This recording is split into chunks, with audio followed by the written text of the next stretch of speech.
Good afternoon, everybody. Uneducated Economist here. So, a lot of people ask me about housing, the housing market, mortgage rates, stuff like that. They ask me where things are going, what do we expect to see in the future.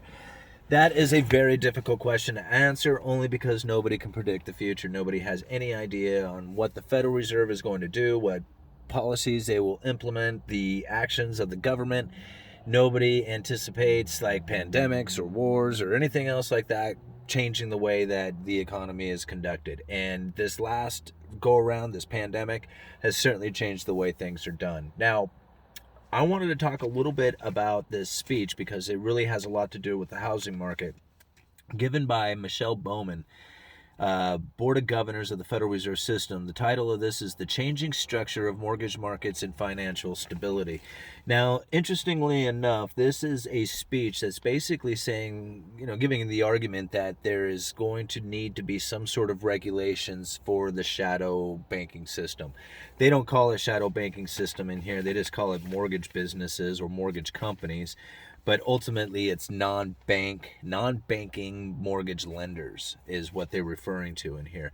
And those are the shadow banking systems out there. And you guys might be familiar with this because, if you have ever seen the movie like The Big Short or anything like that, it was the shadow banking system in there kind of like willy-nilly handing out of loans and packaging them up into securities that, brought down the financial markets back in 2008 during the great financial crisis, 2007, 2008.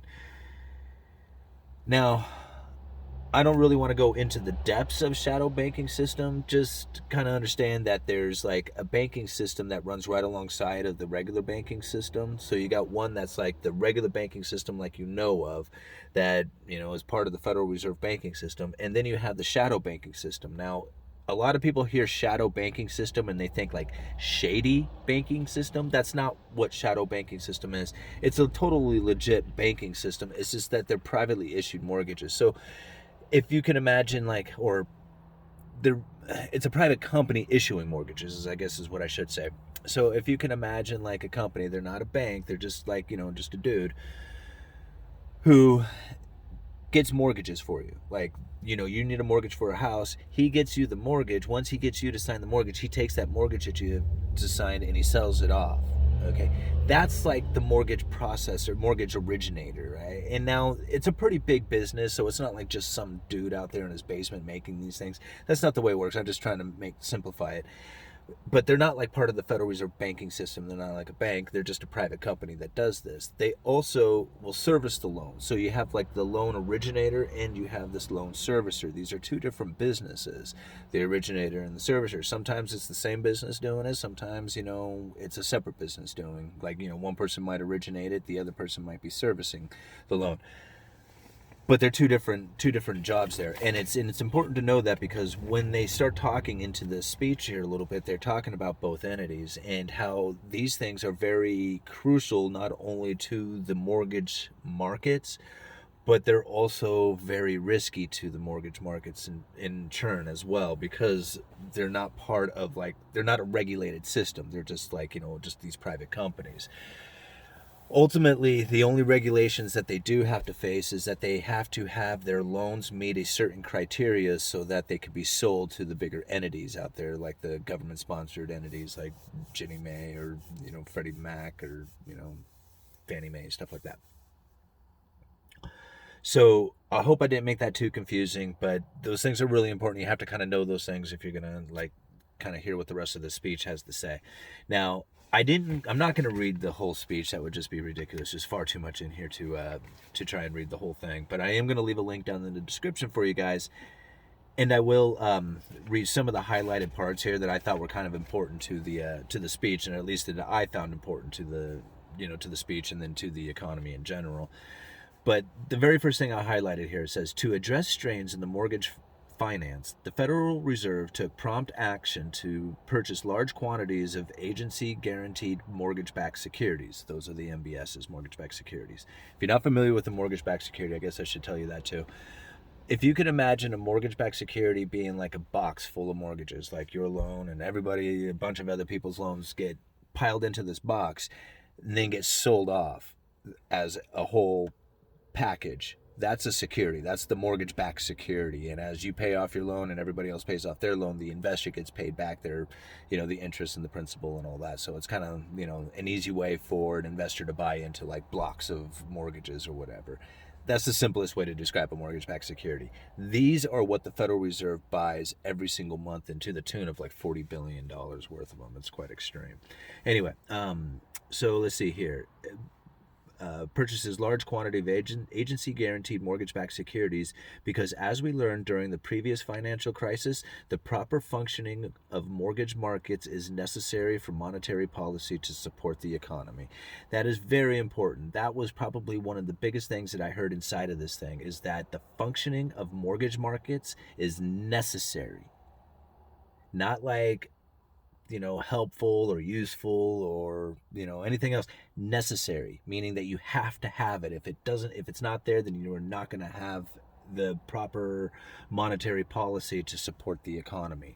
So mortgage markets the functioning mortgage market is absolutely necessary for monetary policy to support the economy.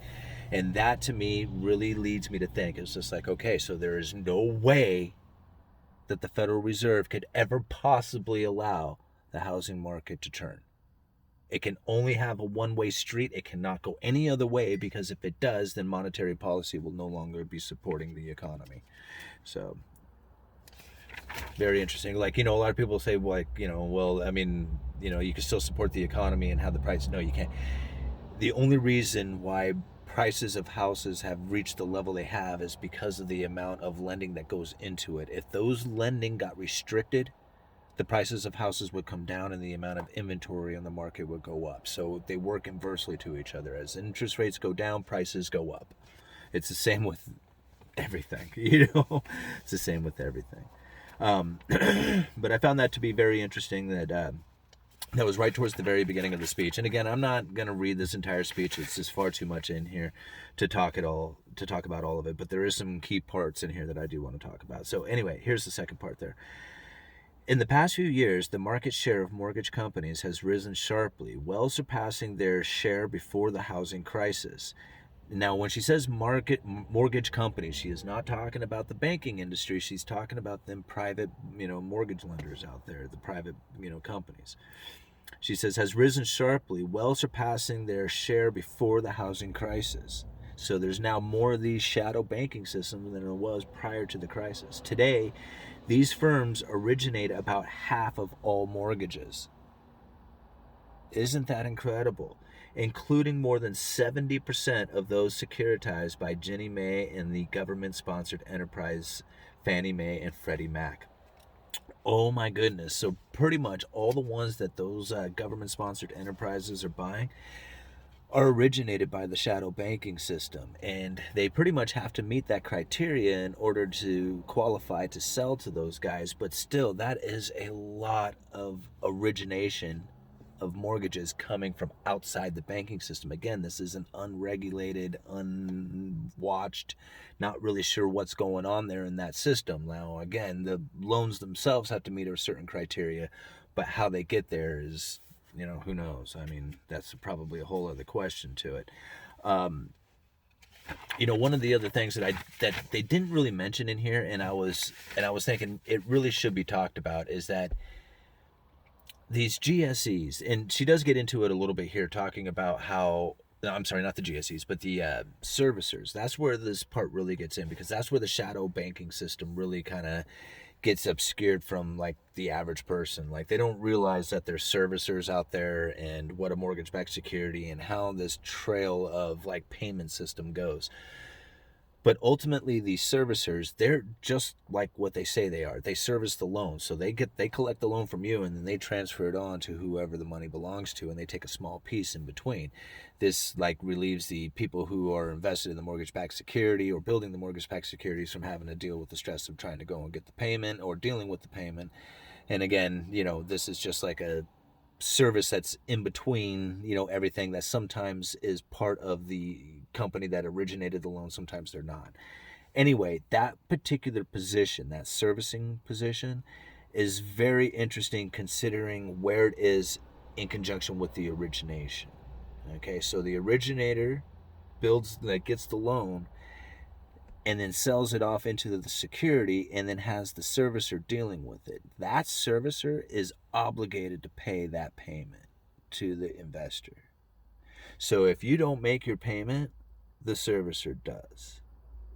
And that is really a very detrimental position for these servicers to be in. And this is where like a turn in the market can very well easily happen, because you think about it, if all of a sudden these servicers are not getting paid and they're like a little leery about taking payments, and the people who are buying mortgage-backed securities are like, man, if the servicers can't get the payment, then I'm certainly not going to be buying this mortgage-backed security. If you don't have the mortgage-backed security purchasing, then the price of them starts to fall and the interest rates start to rise, and now you start having a crumbling of the housing market. So you see how it's very critical that everybody continues to function inside of the system, because even just like, one little spot in there and you start having problems. Let's talk about that a little bit. Non-banks also service roughly 3/4 of mortgages securitized through Ginnie Mae, and about 1/2 of those securitized through the GSEs, those government-sponsored enterprises like Fannie Mae and Freddie Mac. Okay. Although some mortgage companies specialize in origination of servicing, most large firms engage in both activities. All right, so that's what we were just talking about. Goes on to say, one major vulnerability of mortgage companies, these are these shadow, when they say mortgage companies, remember, every time she says it in this speech, she's referring to the shadow banking system. She's referring to those mortgage companies. One major vulnerability of mortgage companies is liquidity. This is the problem that happened back in 2008. All of a sudden, like, they couldn't sell these mortgage-backed securities. They couldn't find any investors for it, and they don't really have a whole lot of liquidity. They're borrowing the money to lend to you anyway, and then selling your loan off and keeping the profit in between. So they don't have any money. They're just like doing the transactions. They're playing the middleman. And so anyway, mortgage companies the major vulnerability of mortgage companies is liquidity. That is, their ability to finance their portfolios of assets. Unlike banks, mortgage companies typically do not have access to liquidity from the Federal Home Loan Banks or the Federal Reserve System. So that's where the major problem starts to come in, is that the moment that you have a downturn, the moment that interest rates start to rise and that loans are a little difficult to get, there's none to be had. Okay, and the liquidity dries up almost instantaneously. These guys were borrowing money to lend out anyway. It's not like they have a pool of money that just dwindles down. I mean, if all of a sudden they go there and it's frozen, there's nothing to be had, there's nothing to lend out. It's like instantaneously freezing the markets, because they're mortgage banks. They're not even banks, they're mortgage businesses. They don't have money. They borrow money and lend money and sell the loans. That's it. Okay. So yeah, when there's a shortage of liquidity, or the conditions start to freeze up and interest rates start to rise, and like credit worthiness starts to deteriorate, and people get very concerned about lending money out there, these guys are ultimately standing out there in the cold. I mean, so if there's a direction where the money is flowing, no problem. The moment that it turns, done.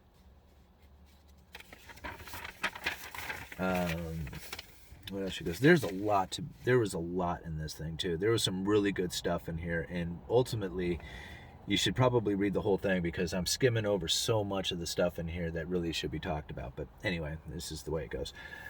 I guess probably I should read this whole paragraph. It says, the risk of events like this one repeating is probably more limited. And what she is talking about was the financial crash back in, during the great financial crisis, where all of a sudden, the market started freezing up, just much like what I was describing. She is saying that that's not the same condition, and she'll go on and explain. Probably more limited today, because mortgage companies primarily originate mortgages that are securitized through the far more stable GSE or Ginnie Mae market. So that's what I was talking about, is that now these mortgage lenders, they kind of have a higher criteria to meet in order to sell these things off in a mortgage-backed security. So they aren't just willy-nilly handing out loans like they once did in the past. Does that kind of make sense? That's what she's saying there. At least that's the way I take it. Instead, the main liquidity concern today comes from mortgage servicing. If borrowers do not make their mortgage payments, mortgage servicers are required to advance payments on borrowers' behalf to investors, tax authorities, and insurers. Although servicers are ultimately repaid of most of these advances, they need to finance them in the interim. The servicer's exposure is greatest for loans securitized through Ginnie Mae, and they require servicers to advance payments for longer periods than the GSE. In some cases, servicers may also have to bear large credit losses or pay significant costs out of the pocket. Because mortgage companies are now the major servicers from Ginnie Mae, the liquidity risk and possibly solvency risk is a significant vulnerability for these firms if borrowers stop making their payments. So that is where I'm talking about. This is the major issue. It's not so much like, these people, like the government says, hey, you don't have to make your payment for a while, but there's servicers down there going, well, wait a minute. We do. I mean, we're still obligated to make these payments regardless if you say that they're not. Something interesting, though. Listen to this a little bit later in the speech.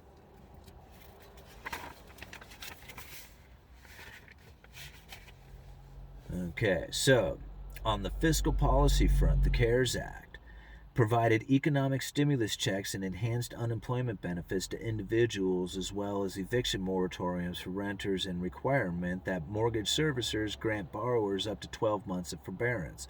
All of these policies responses were crucial in easing the stresses in the financial markets and helping us weather the period when much of the economy was shuttered. An unfortunate consequence of mortgage forbearance measures was the pressure it put on funding needs and servicers, particularly mortgage companies, which are required to continue advancing payments for loan forbearance.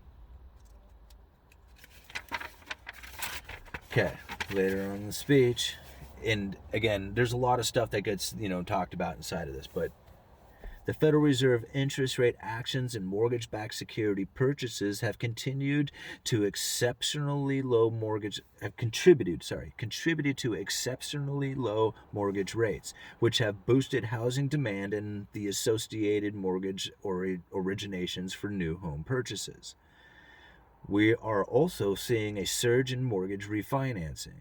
As a result, mortgage companies have experienced an influx of cash and an increase in profitability. You guys hear that? The mortgage companies have experienced an influx of cash and an increase in profitability and have not had difficulties financing these advance payments.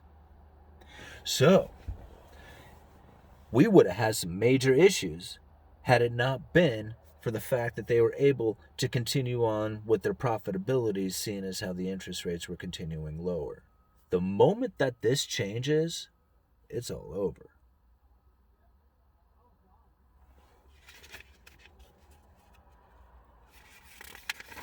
All right. Let's see, there's one. Oh, here we go. I think I'll probably finish this video off right here. We're getting kind of into this. I don't want to make it in some hour-long video, But here towards the end of the speech, there are difficult questions These are difficult questions, and this is. I'm sorry. I guess I should probably, before I read this. At one point, she's basically, after talking about these concerns and stuff like that, she gets into talking about how there is going to be a need for the regulations of these shadow banking systems because they are putting us in such a predicament. You think about it, is that the moment that these guys are no longer able to function, we are going to have some serious strain in the economy.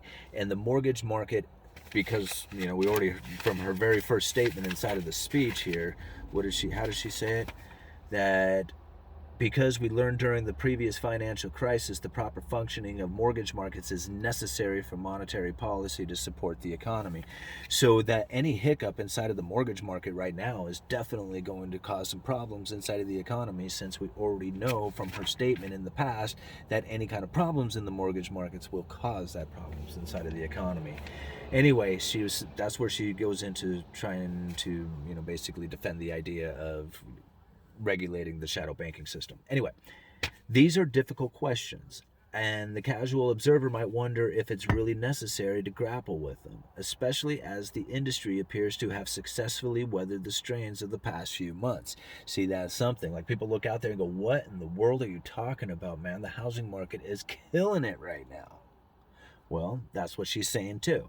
But I would argue that this success, and she literally, like, in quotes, success. But I would argue that this success was reliant on rising home prices, low defaults, and a massive fiscal and monetary stimulus. But we certainly can't count on these factors being present in the future periods of economic stress. Isn't that the truth? See, that's what I think about. We would have had some serious downturn in the real estate market right now. House prices would have been in the toilet, but yet where we have all these forbearances, we have a low rate of default. We have low interest rates, almost no inventory out there. The housing market appears to be on fire right now, but it's all been covered up. She would argue that this success was reliant on rising home prices, low defaults, and massive fiscal and monetary stimulus. Goes on, but we certainly can't count on all these factors being present in the future periods of economic stress. And that is so true. I think about, like, one of the things that I have mentioned in the past, and I'll just say this real quick and then I'm going to end the video, but this is something that I've thought about in the past, and I've said it, is that when these forbearances kicked in, I said there's a problem with this. There is a naturally occurring rate of default. There is going to be defaults inside of the real estate market no matter what time and economic period you're in. It just happens to happen, okay? It's not like anybody's fault. There's death in the families, there's job losses, there's a million reasons why somebody would end up losing their home to foreclosure. Here's the problem. All those have been masked over too. And that they covered them up with the forbearance. And this natural pressure relief of foreclosures that should be in the system have been covered up. And now we are sitting in a situation where the shadow banking system is huge. They are the major part of the banking or of the mortgage market availability origination place. And if they start having problems, you're going to have a serious problem with mortgages being lent out there because they are the major part of it. Once liquidity starts to dry up, if interest rates start to rise, if people get concerned about who is going to be borrowing money from who, that shadow banking system is very fragile. Very interesting stuff, in my opinion. I think about, like, the moratoriums, like on rent, stuff like that. I was just reading where New York has extended it again for like another 60 days or something like that. All these people who own these buildings who need to pay rent, I mean, the system is slipping into disarray. And it's becoming reliant on government. And you can see that. You can see it now. If the moment that the Federal Reserve quits buying the mortgage-backed securities, it's over. They will have to remain inside of this market forever. Uneducated Economist. You guys let me know.